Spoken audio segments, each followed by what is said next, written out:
If you don't handle meat and prepare it safely, bad things will happen. How to handle and prepare meat safely. Three things. Number one. I would say really important, choosing the meat. Make sure you buy good meat. You know, go to a butcher, make sure if you're buying it just in a regular grocery store, check the expiration date. Look at it. If it looks brown, if it looks shiny and like green, you ever see that? Oh yeah. It'll be obvious if it's not good, and when it is good, it'll smell fresh. Same with fish. If it smells too fishy, that's the bacteria multiplying. But the naked eyes cannot see. God knows what they're doing.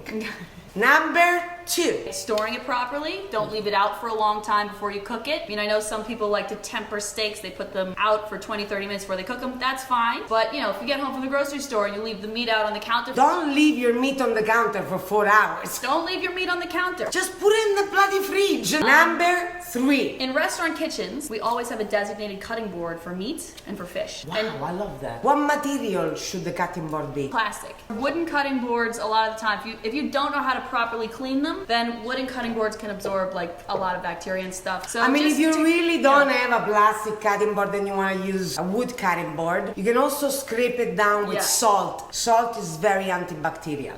And this is a Pasta Green service announcement!